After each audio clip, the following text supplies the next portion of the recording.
सध्या सुरू असलेल्या पावसाळी अधिवेशनात महाराष्ट्राच्या विधिमंडळात एक अनोखा आणि भावनिक क्षण पाहायला मिळाला। विधान परिषद सभापती राम शिंदे यांची आई भामाबाई शिंदे खास आपल्या लेकाचं कामकाज पाहण्यासाठी विधिमंडळात दाखल झाल्या। नाकात नथनी, अंगावर पारंपरिक इरकली नऊवारी लुगडं नेसून सभागृहात आल्यावर सर्व कॅमेरे आपसुकच या मातोश्रीकडे वळले। आपल्या लेखाला सर्वोच्च पदावर काम करताना पाहून भामाबाई शिंदेंचा ऊर अभिमानाने भरून आला होता। पत्रकारांच्या विनंतीवरून त्यांनी आपली अस्सल मराठी मोळी पोझी दिली आणि उपस्थितांचं लक्ष वेधून घेतलं।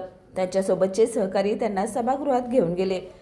राम शिंदे यांनी याआधी नागपूरच्या हिवाळी अधिवेशनात विधान परिषदेच्या सभापती पदाची सूत्रे हाती घेतली होती। पदभार स्वीकारल्यानंतर त्यांनी आपल्या कुटुंबियांसह पंतप्रधान नरेंद्र मोदींचीही भेट घेतली होती आणि तेव्हाही त्यांनी आपल्या आईंना पंतप्रधान कार्यालयात नेलं होतं। या भावनिक प्रसंगावर विरोधी आमदार रोहित पवार यांनीही कौतुकाची पोस्ट केली आहे।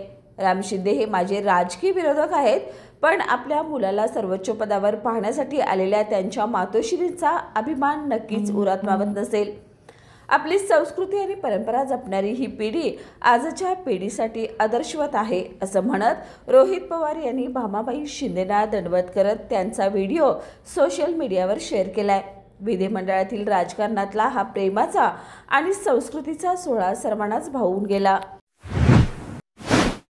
बाळ, फ्रीजमधून श्रीखंड काढ ना। आम्ही पूर्वी घरीच बनवायचो श्रीखंड, त्याची चवच वेगळी होती। आता काय सगळं रेडीमेड।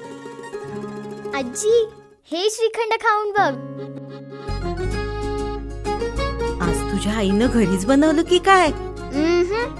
हे आहे गोकुळचं श्रीखंड। अगदी जिभेवर रेंगाळणारं। जिभेवरच नाही तर मनावरही रेंगाळणारं। गोकुळ श्रीखंड, मनावर रेंगाळणारं।